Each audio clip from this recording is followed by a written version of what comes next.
Professor Singh seal में दिखाए गए पशुओं को मरुदगण मानने का सुझाव देते हैं और इनकी व्याख्या ऋग्वेद के इन मंत्रों से करना चाहते हैं जहां पशुपति को रुद्र कहा गया है।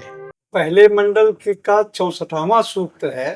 वो सूक्त जो है उसके देवता है मरुदगण, और इसमें 7वां और 8वां मंत्र जो है ये बड़ा महत्वपूर्ण है।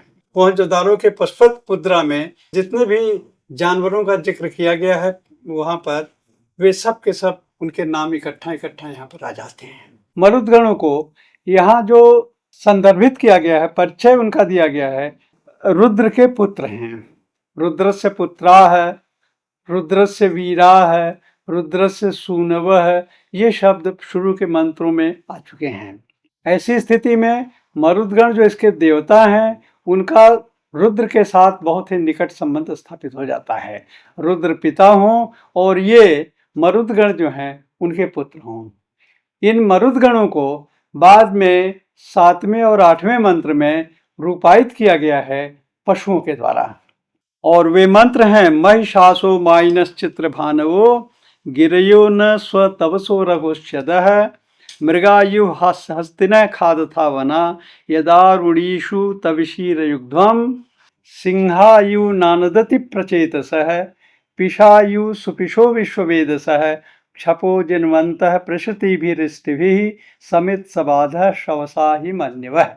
पशुपत मुद्रा के भीतर पशुपति हैं। पशुपति के दाहिनी तरफ कटि प्रदेश के बराबर सिंह एक दहाड़ रहा है और कंधे के ऊपर एक हाथी सूंड बढ़ा करके पेड़ को तोड़ रहा है। बाईं तरफ जो है उसी कटि प्रदेश के समकक्ष एक भैंसा डिपिक्ट किया गया है और कंधे के पास एक पिश है।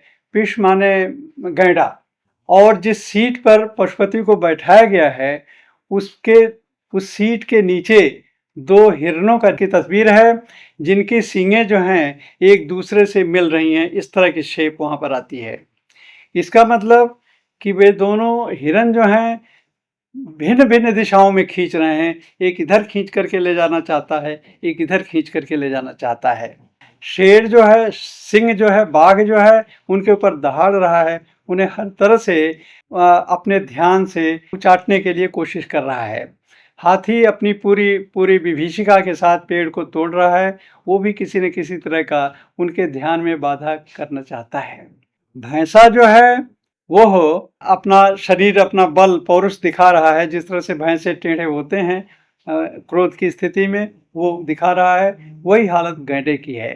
तो ये सारे पशु जो कि यहाँ पर स्पष्ट रूप से उपमित किए गए करते हैं मरुदगण को, वे पशुपति को जो उनके पिता हैं और जो ध्यान की मुद्रा में है वे शांभवी मुद्रा में स्थित हैं और वे भद्रासन में बैठे हुए हैं। इस बात को प्राय लोगों ने नहीं समझा है। भद्रासन बड़ा विकट होता है। भद्रासन में बैठे हैं जिसमें कि दोनों एड़ियां जो हैं इस तरह से मिल जाती हैं। तो भद्रासन में बैठे हैं और आंख और मुख की जो उनकी मुद्रा है शांभवी मुद्रा है। आधी खुली हुई है और आधी बंद है। बाहर संसार को भी देख रहे हैं, साथ साथ अपने भीतर अंतर्हित हैं, योग की मुद्रा में हैं। उन्हें हर हालत में उनके ध्यान से हटाने के लिए पुत्रगण जो हैं पशु अपनी सारी पशुता को दिखा रहे हैं, लेकिन उसके बावजूद भी पशुपति वैसे के वैसे बने हुए हैं, ध्यान में बने हुए हैं, आज तक बने हुए हैं। ये बड़ी विचित्र बात है। और योग की स्थिति यही है कि तरह तरह के डिस्टर्बेंसेस क्यों न हो, विघ्न क्यों न हो, लेकिन फिर भी व्यक्ति की चित्त वृत्ति जो है वो सब शांत हो करके और योगस चित्त वृत्ति निरोध की स्थिति में बनी रहे। जिन लोगों ने इस मुद्रा को बनाया है वे परिचित थे वेद के इस कंटेक्स्ट से। चाहे वो कलाकार, शिल्पकार जिसने मुद्रा को बनाया है वो खुद वेद से परिचित न रहा हो, लेकिन उसे ये आइडिया जो थी किसी न किसी पंडित ने, विज्ञ व्यक्ति ने दिया था और तभी उसे उत्कीर्ण किया है उस मुद्रा के ऊपर।